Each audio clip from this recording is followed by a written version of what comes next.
they've been in the finals the last 3 years. That's another thing going into. I feel like Coco's getting their fourth trip in a row. Yeah, it wouldn't be surprising either if they do. Booker T. Washington versus Lakewood. Lakewood is at home and undefeated, but I'm going to lean Booker T by a touchdown here, and I'm going to say 7-point win. Yeah, these Miami schools, I'm pretty sure there's going to be at least 3 or 4 Miami schools in the States this year because that's just how it is. They're really good schools. I got Booker T. Washington winning by 14 over Lakewood. Orlando Jones versus Wakulla. Wakulla's undefeated, but I believe they're going to have to travel to face Jones in this one. And Jones, they've been pretty dominant this year. Their only loss came when they were pretty banged up against at the time, undefeated Edgewater team, if I remember correctly. But, yeah, Jones is a good team, and so is Wakulla, but I'm taking Jones by 17 here. I'm actually going to go with Jones by 14, and that'll put an end to Wakulla's magical season. Miami Northwestern versus Tampa Jesuit. I'm sure there's probably some South Florida people that probably think this is going to be a complete massacre and blowout. Though, I will also point out that Tampa Jesuit took Cardinal Gibbons to the limit last year after Cardinal Gibbons got through the American Heritage hurdle, just as Miami Northwestern got their first win in 3 tries against American Heritage last week. So I'm thinking Northwestern gets held close for a while and pulls away in the end. I'm going to say by 10. I was going to go with Northwestern by 14. And no doubt, Tampa Jesuits got a good team, but it's Miami Northwestern, You know how they are. They're a fantastic, strong team. So I think they'll go back and win another state title. Scambia versus Tampa Gayfer. And I think the key thing that's going to end up pulling this in Escambia's favor is the fact it's in Pensacola at Emmitt Smith Field. I'm going to take Escambia by 6 here. I think it'll be a low-scoring game, but I feel like they'll pull it out in a pretty close one. Yeah, Escambia is a very strong team, but I got them winning by 14. Miami Central versus Palmetto. Palmetto did impress me with how they completely blew Charlotte to shreds last week. But Miami Central is a completely different animal.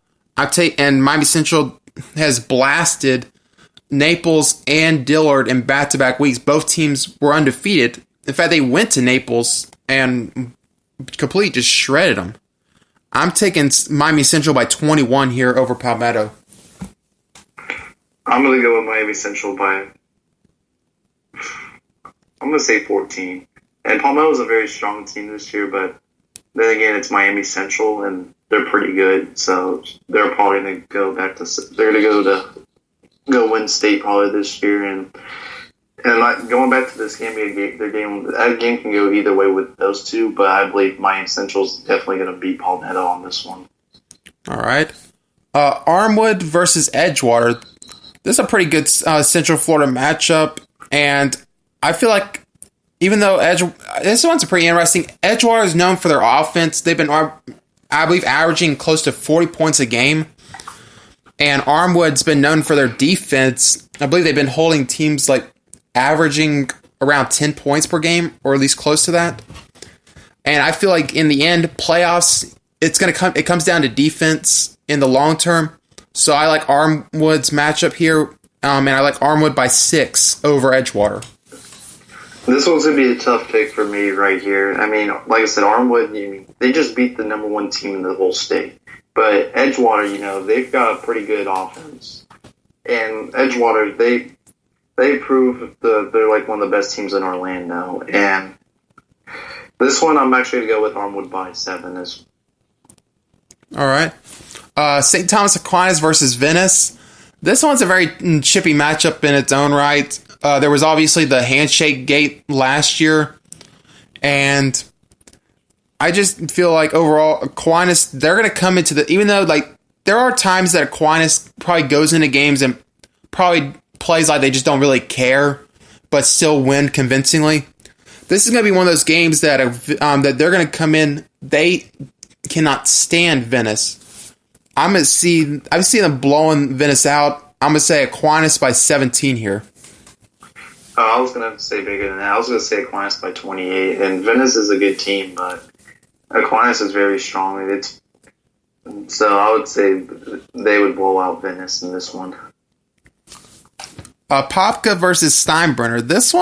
This is actually one of the, in my opinion, the most interesting matchup in the state because Popka early on, I did not, even though they're always one of those consistent teams that are right there pretty much with everyone in the 8A North, at no point heading into the playoffs did I really feel like this was going to be a team that goes out there and wins the 8A North. In fact, I think I picked against them every week leading into the finals because I had them getting upset by Flagler Palm Coast. I had Bartram beating them, and I had them losing to Sanford Seminole. Steinbrenner, on the other, they pulled two upsets along the way when they knocked off the 1 seed Sarasota Riverview and they knocked off Osceola last week. So this will actually be the first time in the playoff run I'm picking a Popka. I'm going to take a Popka by 10 here. I just feel like overall their playoff experience will end up being the key over Steinbrenner. Yeah, this one's definitely an interesting matchup. When I made my playoff bracket predictions, I actually predicted Bartram Trail to go all the way, which didn't happen. But Bartram Trail had a very strong team. And when Apopka beat Seminole last week, I was very shocked because Seminole was very strong. Sanford Seminole was just a team you didn't want to mess with. And with Apopka beating them, it just shows that Apopka is still a pretty solid team. I'm going to go with Apopka by 21. Not to mention, they didn't just beat Seminole; they shut them out too. Yeah, it was unbelievable. It was. I'm pretty sure that was a game that kind of shocked people in the state of Florida. Columbus versus Deerfield Beach, which is going to be a 12 noon kickoff. It's going to be at Tropical Park, which is basically almost like a home field for Columbus. The fact that they're playing so early, I feel like being at home is going to be the key in this matchup. I'm taking Columbus by 7 here. Yeah, and you remember how this matchup went last year when Columbus beat Deerfield Beach. And this one's definitely a big matchup. It's a rematch from last year. And like I said, both of these teams are strong. I mean, Deerfield Beach has also been pretty strong at football. And Columbus, they've been definitely making a name for themselves these last few years. And this one's going to be, honestly, other than the Apopka Steinbrenner game and the Victory Christian University Christian game where I was having a tough time wanting to pick those two, this one is definitely a very tough pick for me. I'm actually going to go with Deerfield Beach by 7, and I think they'll beat Columbus, and they'll just... It's just so hard to pick because these two teams they're so good. But I just think Deerfield Beach is going to win by 7 on this one. I hear you. Like, I wouldn't be surprised if that happened. I felt like that home field is going to be the key, but I guess we'll see probably within like 3 hours or so because they'll be starting at noon. Yeah, that's like I said. It's a game where it can definitely go either way with both of these teams, and like I said, with Columbus having the home field advantage, that they may go back to state for 2 years in a row, and they'll play winner of the Apopka Steinbrenner game.